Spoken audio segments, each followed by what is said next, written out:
So here at McMillan Yachts, we have a warehouse, and we stockpile a lot of old castings and hardware from boats in the 20s and 30s. We've got winches and davit parts, chocks, cleats, things that my boss Earl has been collecting for decades and decades, and we try our best to either use a piece for another project and use this as a pattern to cast a new one and have a machine with a bushing that would go in it for a davit, for instance. This is a traditional control from the 20s. This has come from our archives, and this is what we're going to use as the control for Coastal Queen. So originally this would have worked a chain that would have went down to the engine room, and then someone in the engine room ultimately would respond to these commands from the pilot house.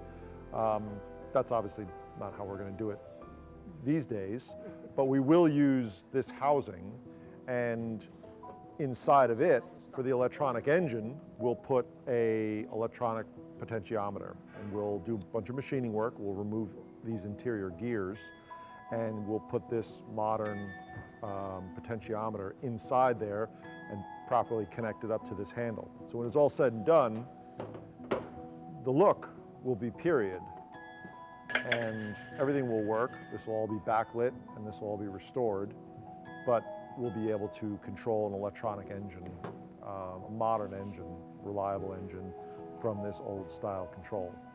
So this is was referred to in the old days as a telegraph, which was the old signaling system for communicating with the engine room. In those days, you did not have linkage directly to the engine and transmission. You had an engineer in the engine room who was following commands from the captain.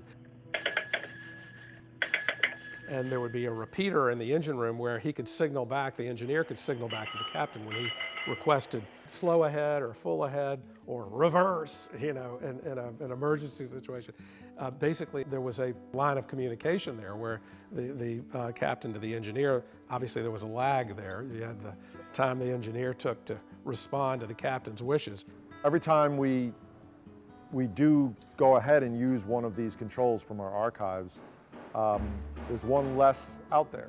And so we have been 3D scanning these every time we use them to ensure that, when there's no more left to be found to put into boats that we're restoring, we'll be able to recreate them with, modern CNC machines, casting techniques, and be able to, continue to put this style classic control on, the appropriate era boat. So we have a file that was 3D scanned of an older one, and we have a company with a CNC machine. They'll take a piece of acrylic, white acrylic, and they'll cut about halfway through that white acrylic. And then we'll take it and we will paint all the imprint that the CNC machine makes, and then that gives us our logo. We'll set it behind a piece of glass, which is very similar to how this was done, and we'll have our look, and we'll be able to have that in a completely new yet classic looking manner. We'll be able to backlight it. It was originally backlighted, probably by a kerosene lantern. We'll use some LED lights that'll come on when the engine's on, and it'll give it that perfect classic look, but it'll all be, it'll all be modern.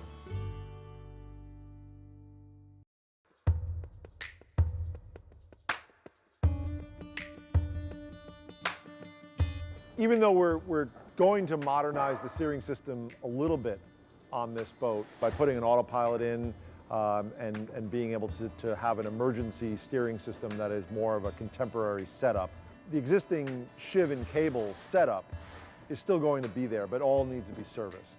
The steering, of course, you have the wheel up at the helm, and then there's a chain and sprocket that's there. And then it comes down, goes into the forward salon there, and then it transitions into cable. And the cable then comes out to a turning block and goes down the side deck to another turning block and another turning block. Coming around these shivs here to the quadrant on the aft deck, and this runs down below deck into the lazarette. We are first dealing with all the pulleys, all the shivs throughout the boat and servicing all of them. And a lot of them are in fine shape, but move around a little bit too much. They're worn. These are the overhead steering shifts. Go on Coastal Queen. They used to be white with lots and lots of paint. We stripped off all the paint and put in new bushings and new pins. But also the rudder shaft and the actual steering gear in the lazarette has seen better days.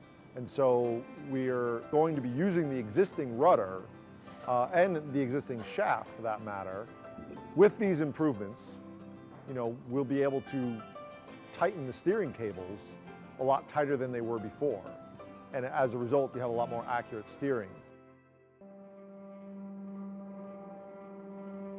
In the case of Coastal Queen, the boat down below was an open boat for storage and crew space and not a lot of luxury. So we have a little bit of artistic license, the ability to use artistic license in redesigning the interior below on Coastal Queen, but we will want to use materials and construction methods that would be consistent with what would have been on the boat in 1928 when she was built.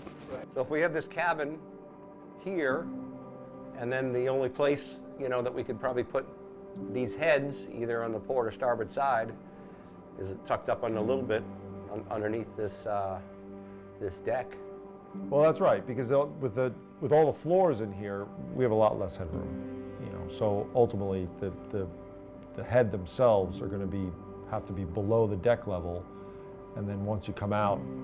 Or if we have one head on this side, and then the other head on that side, I don't know if that's a better layout. We'll have to mock it up and see what that looks like. There's a mast in there that we also haven't, that we're not factoring in. I mean, the forestay mast is coming right down through that spot.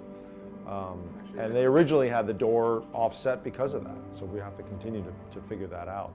I mean, I don't think any of this is so historic that we have to abide by it. I think that organizing this so that it works better, I think, is a much higher priority.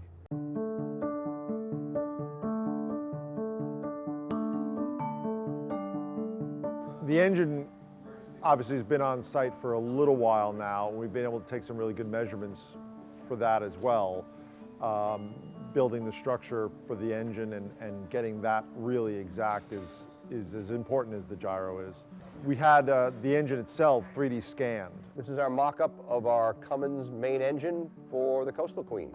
We had it scanned a couple weeks ago, and they made it out of this foam. It's got some pins that go through it, and we'll be able to bring it down to the space and fabricate off of this our engine mounts and our engine beds. It's a lot easier dealing with this during the fabrication process, bringing it down the hole and again, building our mounts and beds off of this and getting it all aligned with the shafting. So when we bring the main engine in, it'll just come in and sit on our beds.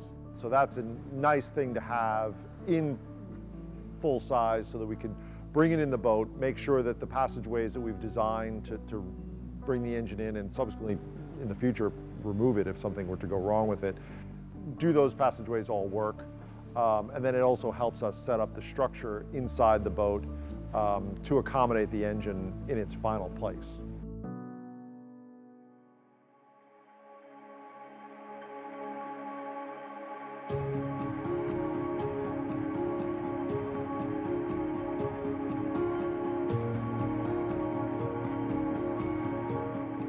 Our company has had some success over the years in syndicating partnerships with classic wooden yachts. We've been at it now for nearly 30 years and have focused primarily on pedigree yachts built in the northeastern United States in the 20s and 30s.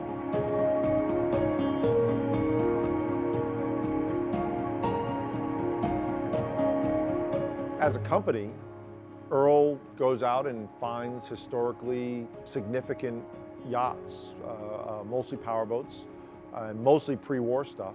And the goal is to find other like-minded people to come in and fund these restorations, and then we get to restore them and we get to save these boats.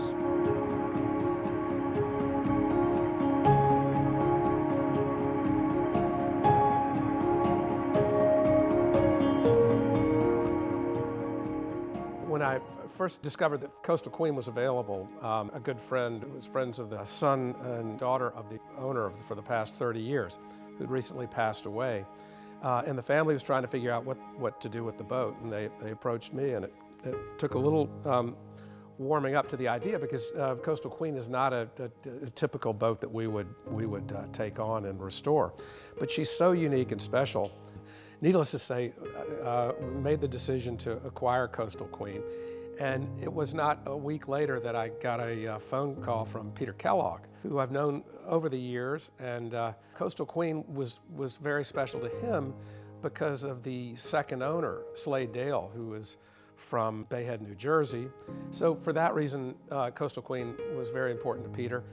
He asked me if I'd be willing to charter the boat that summer, following summer, up in Maine for the New York Yacht Club cruise. And I said, well, rather than charter, why don't you become a partner? And sure enough, he did. And we're thrilled to have Peter, because he has brought to the project a tremendous amount of enthusiasm. You know, it's quite frankly making the whole project more interesting for me, having a partner that's as excited or more excited than I am about the boat. Okay, when you put the keel in, how much of this beam here stays or not? That beam actually is going to stay. It's kind of a weak link where the planking runs up here and then it meets, we call this the brickyard. The people working on the boat every day really feel a great sense of pride when Peter comes up and asks questions and shows so much enthusiasm for this project, which it's very unconventional. The way the boat's constructed is completely unique. We've never worked on a boat like her ever, and we're learning as we go a little bit. But the guys at the yard take a tremendous amount of pride in their work, and when they sense that they're appreciated for the great things they do by an owner, it just makes it that much better.